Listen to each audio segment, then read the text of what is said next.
I'll never forget. I met an American in South Africa.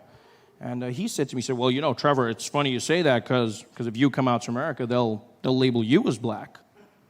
I said, really? And he was like, hell yeah. Oh yeah, everybody's black out there. And I was like, wow, well, I want to be black. And I found out it's true. Mixed race people are categorized as black in America. Yeah. The only catch is, and nobody tells you this, you have to be liked and successful first. Before then, they say you mixed. You achieve success, and you get upgraded to black. All the famous mixed people do it. Singers, like Alicia Keys and Mariah Carey, yeah? Mixed, but then they say black singers. Sportsmen, like Tiger Woods, mixed, but then they say black golfer. The most famous mixed person on the planet by far, Barack Obama, mixed, half and half, straight down the middle. But then they say America's first black president, which is interesting because when he was running, they called him the mixed candidate. I see how it works. Everyone makes it obvious now. They're like, yeah, Barack, of course he won, of course. It wasn't that obvious when he started. It wasn't. I remember comedians coming out. They used to diss him. Guys would come out on stage and be like, man, how many of y'all seen that crazy-ass mixed fool running for president? Y'all seen that mixed fool running for president? Where you gonna see? Ain't no mixed fool gonna be president of the United States of America. Ain't no man, which white people gonna be voting for a mixed fool? Even a black man can't win shit. Even a black man can't. How some mixed fool think he gonna do it out? Man, that mixed fool, that crazy-ass mixed fool. How some mixed fool, that mixed fool? And then he won, and all of a sudden they were like, my nigga.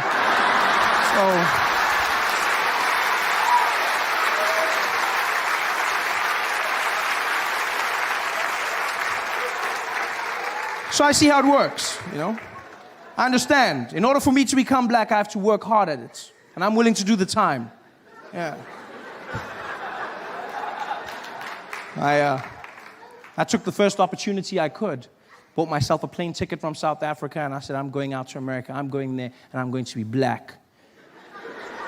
And I got on that plane. It was an 18-hour flight, 18 hours of non-stop flying. And I sat there in my chair, and I spent every moment practicing being black, just practicing. I was like, I'm not going to mess up this black opportunity. I just sat there, just working through everything. I was watching every black movie and TV show, just going through it. Yeah.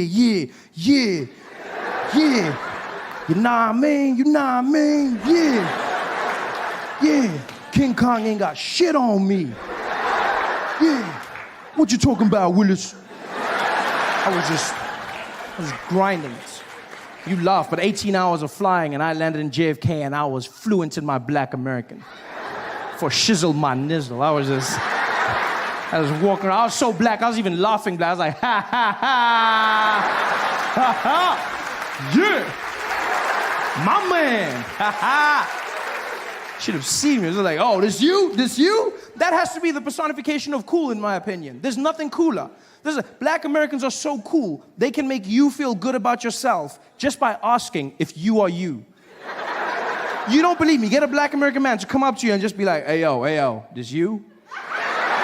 Nah, this you? And you'll be like, I think it is.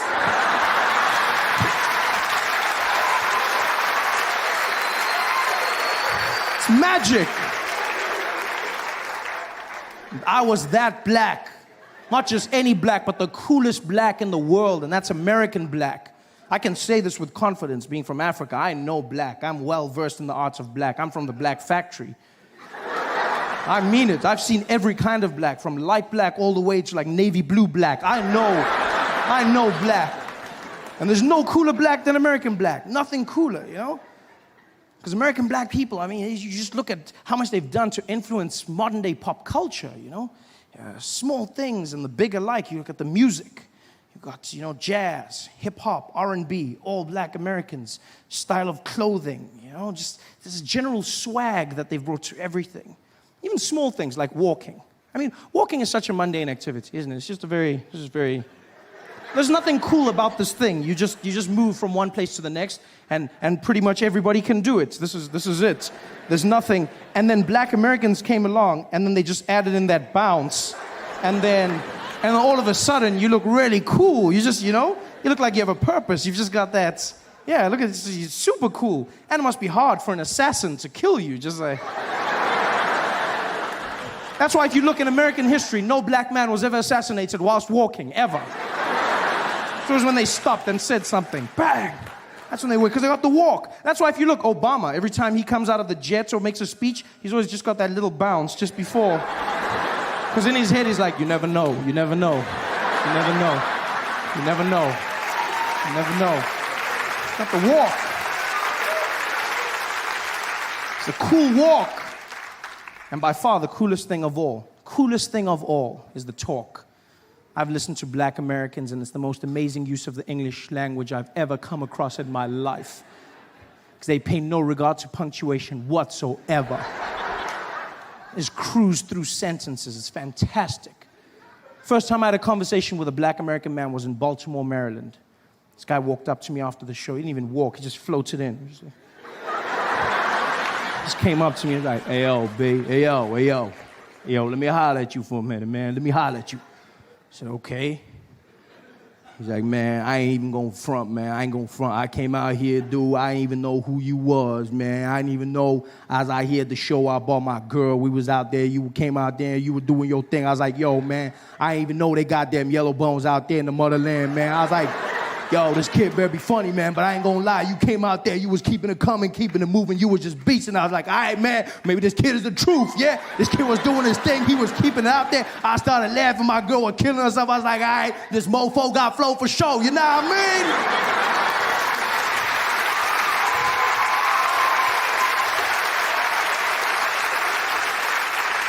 And I was like, no, I don't. But I love it. It's the most amazing use of English I've ever come across in my life. Just that one word alone. Just the strength of that. Nah mean. Do you know what I mean? You nah mean? It sums it all up, doesn't it? It's just, neither question nor statement. It's just, like, why have we been wasting our time with syllables for so long? I don't understand. It was a crazy day today. You know what I mean? Yo, that shit was crazy. You nah mean? It just flows. It's magical. It says it all. I feel like I've wasted years of my life without nah mean. I wish I could go back in time and relive my favorite moments, watch my favorite movies again, seeing them bring to life. This is Sparta! Nah mean! Is what a civil relationship we have with our police. Huh? We can fight with our police when they stop us, with not one thought in your head of losing your life. That's a luxury in America. I didn't even think about that. I just moved to the US to start working on The Daily Show. And one day I was driving and I got pulled over by a policeman, right? And I get pulled over by this policeman. And being pulled over by the police in America is a stressful experience because they make it a game show where you've got to try and figure out what's going on. In South Africa, it's simple, straight to the point. You get pulled over, the Metro Police comes there, he tells you, my friend, you were speeding. License, letter, license, plus no seatbelt, license. Then immediately you're in the game. Oh, come on, man, come on. Hey, don't come on, nothing here. Seatbelt, when, letter license. Busy driving here, shoemaker, yeah? Yeah. Now you're in the game. You know, it's time to talk. It's time to work things out. In America, they don't play that game. Policeman walked up to my window. I was sitting in the car. Got up there. Good afternoon, sir. Good afternoon. Sir, do you know why I pulled you over? Shouldn't you know why? Why are you asking me? No, I don't know. Sorry, what did you say? I said, I don't know why you pulled me over. I pulled you over, sir, because you were speeding. Oh, okay, I didn't know. Do you know how fast you were going, sir? Did you not check your notes before you came? I feel like this is part of now I'm doing your job and my job at the same time. Sir, are you giving me attitude? No, I'm not giving you attitude. I'm just saying you can't ask me why you stopped me and then ask me how fast I was going. Next thing you're gonna ask me to write my own ticket. Sir, are you giving me attitude? You're gonna get out of this car right now, sir. Are you giving me attitude? And I was just talking to the guy because I was like, look, man, you can't say. Here's the craziest thing the cop said to me. He looked at me and he's like, sir, I'll tell you something. You were going 100 miles an hour. And I was like, 100 miles an hour? I was like, how did you know that? Can I see the thing? He's like, what are you talking about? I was like, show me your gun. And he's like, I got, no, whoa, not that one, whoa. I want to see the laser gun. Show me the speed. He's like, I don't need that, sir. I estimated that you were going 100 miles. I was like, estimated? What does 100 look like? Can't just estimate 100. So he's just gonna look, he's like, I can do that, okay? I can look and estimate. I'm like, dude, that's a dangerous thing to do. So you just look and then you go, that guy's going 100. You can't just estimate. Imagine if I just did that with you, where I'm like, estimate, standard 7, pelele. Yeah? Can't just do that. I'm sorry, sir, what did you just say to me? I didn't say any, I'm just saying that it's not fair for you to, like, it's a weird experience with police over there. And my friend was in the passenger seat. He was shitting himself the whole time. He was just like, yo, dude, shut up. Yo, dude, shut up. Shut up, Trevor. Shut up, Trevor. You're going to get us killed. Shut up, Trevor. I was like, what do you mean get us killed for what? Why are we getting killed now? He's like, shut up, Trevor. Shut up, Trevor. I take that for granted because in America, you could get shot. You know, and you read stories and you see stories of black Americans getting shot, and that is true, they get shot at a disproportional rate, but white Americans also get shot by the police all the time. White police in America, police in general in America, are trigger happy. They don't play games. It's all racism, it's just police as a whole. Shoot first, ask questions later. There they are. You! Freeze! Should I get that order right? We take for granted the relationship we have here. In America, you read stories of people getting shot because they pulled out their wallets. In South Africa, you'll get shot because you didn't pull out your wallets. We're always talking. That's my favorite thing about South African police, is that you feel like you're part of what's happening. Pull over, the cop comes there. How are you, sir? I'm fine, how are you? Yeah, I'm fine, yeah? I don't know if you saw here, let me just show you. Can you see here? Check the numbers. Check the numbers. See that one there? Top score. Yeah? See there, top score, yeah?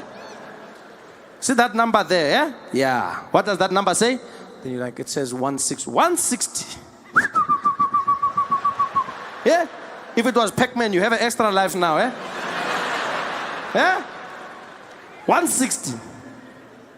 So, what are we doing now? Malume. Yeah, what are we doing now? Malume. Hey, yeah, I know, my man, I know. They feel your pain. We're in this together. I almost feel like we need to send South African police. We need to send South African police to America, just so that Americans can learn what it's like to have a functional police force that's not always threatening to end your life. You know? A police force where you can communicate, where you can air your differences without fear of mortal retribution. Wouldn't that be great to have Americans in sticky situations? There they are at a standoff. The police pull up. Woo! Woo! All right, we're gonna hand you over. We've got a Sergeant Matabula here. He's a specialist from South Africa. We're gonna hand you over. Hello? Hello, sir, how are you? Man, I ain't coming out. Yeah. I'm greeting you. I said, how are you? Don't just shout here, we are talking. How are you? I'm fine, man. Thank you very much for asking. How are you? I'm doing good, thank you very much. Okay, what's going on here, my brother? Look, man, that shit y'all trying to pin on me, it ain't true, man. I'm innocent. Okay, so just come out and we can talk. Nah, man, I know how this shit goes down. Y'all gonna kill me or I'm gonna spend the rest of my life in jail. That's not true. That's not true. Just come out, we can talk. I know what y'all gonna do, man. I got two options. I'm gonna die or I'm gonna spend my life in jail. There's another option.